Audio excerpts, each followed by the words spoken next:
going in a stretch. Hey, don't trust this man. Well, that was bad. Hey, my name's Steven. Don't trust this man. Look, I'm wearing a chapeau.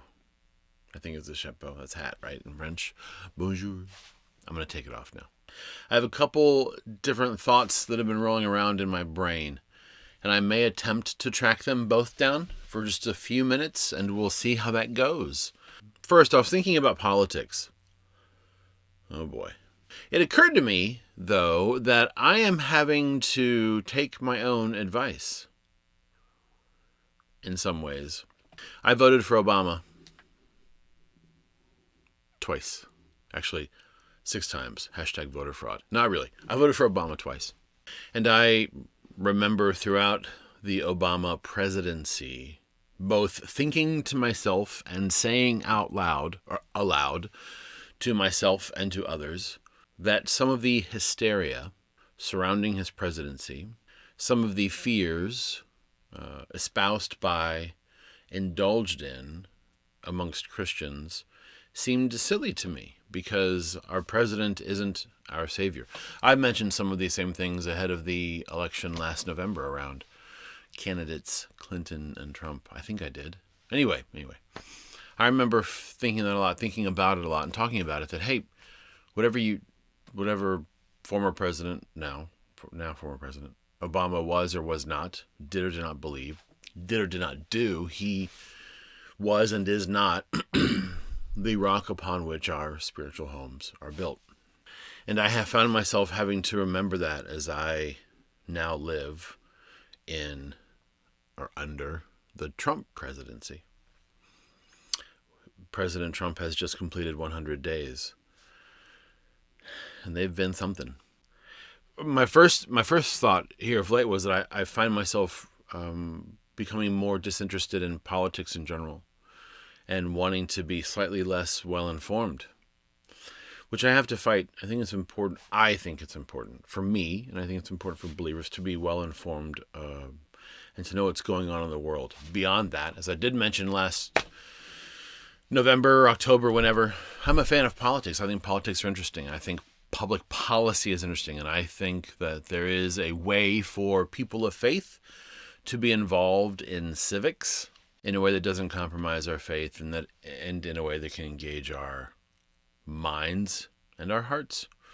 So I have to fight that a bit because I find much of what I read disconcerting. But I've found, more to my original point, I found that I have to remember that my hope is not predicated upon the success or failures of this president or any president who's gone before or who may come after in my lifetime or in the lifetime of my children or any other extensions of my progeny.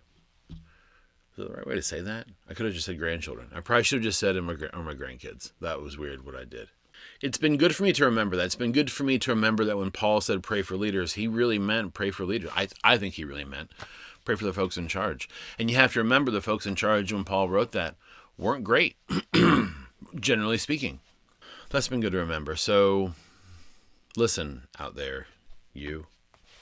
However you feel about our current president or our current president's first 100 days or about the way our current president thinks or does not think, take heart, take courage, be bold, have joy and peace, not because of who our president is or is not, but because of wherein we find our hope. That was the first thought. Thought number 2. I was remembering a couple weeks ago, remember those well, you may not. There was a thing a few years ago, and by a few, I think now I could mean like 20 something years, WWJD bracelets. I remember the first time I saw a WWJD bracelet. Stands for What Would Jesus Do, in case you're completely unaware, which is totally fine. The first time I saw one in the flesh, I was in class at a Christian university next to a young man who would become a fraternity brother of mine. Mind you, this was Christian college sort of fraternity, so it's not. he would later become a friend of mine. I remember thinking, oh, look at that bracelet. I've heard about those. WWJD. What would Jesus do? Cool. Or, you know what I mean. Not cool like cool, but cool like cool. Okay. And then all of a sudden, everywhere, right? The bracelets were like the thing. And there were probably shirts, and there were probably books. There were probably WWJD devotionals and Bibles. If you happen to see this and you owned or own a WWJD Bible, you should send me a picture. Post it on Facebook or at the Twitters or Instagram. You can get all the information from YouTube. I'd love to see it. Or if you have like a mug, a WWJD mug, or if you got a WWJD tattoo, holy Moses. That's one thing Jesus probably didn't do. Anyway, I was remembering that fad, that movement, that thing, and I was remembering how I was really turned off by it because it was a movement or a fad or a thing.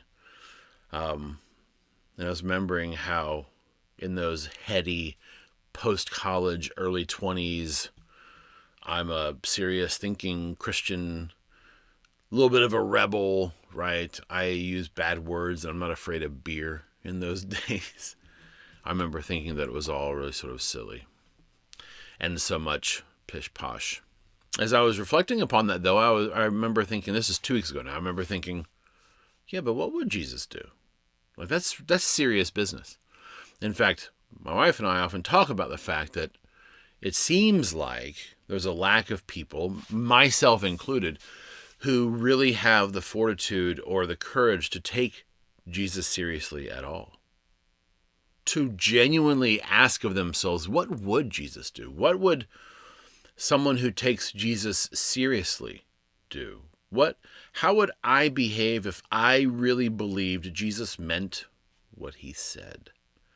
If, for example, the Beatitudes are to be believed, or rather, if you esteem the Beatitudes to be something to which you should adhere or after which you should model your behavior, if you take that seriously, how would that change the way you live right now? The things Jesus said about humility and emptiness and generosity and our enemies and forgiveness. If you look at the things Jesus had to say to the members of fringe society in his day, to those who had been forced to live at the edge of society. Look at what Jesus said to them versus what Jesus said to those who had political, or actually, more specifically, religious power, right? Or look at the way Jesus talked to those who claimed to know things. How do you interpret Jesus' teaching on trust and worry? Sure, finances. As I've talked about before, fidelity. What does it mean to take Jesus seriously? G.K. Chesterton once said, I'm going to try to get this right. He said, Christianity has not been tried and found wanting. Christianity has been found to be difficult and been left untried. I think Christianity, on the one hand, or I think Jesus, in a sense, is easy. Because he simply says, come. The invitation is simple, isn't it? Come unto me. Arms, before even Scott Stapp said this, with arms wide open, right? Jesus says, come on, come home. It's fine. Got some food. The heat's on if it's cold. The air's on if it's hot, right? We've been waiting, right? You're mine. Come on home. I think that's easy. But living like him, living in a way, or following the example Jesus set for us in terms of how we relate to, interact with, love, serve, forgive others, that is really difficult, I think. What does it look like for you to take Jesus seriously when he says, don't worry about tomorrow? What does it mean for you to take Jesus seriously when he says, don't worry about food or what you wear? I'm not going to tell you what I think that means for you. I'm just saying, do you take that seriously? What does it mean for you when Jesus talks about what to give people who ask things of you, who ask things? My mouth has decided. My mouth does not take Jesus seriously. It has decided to stop working.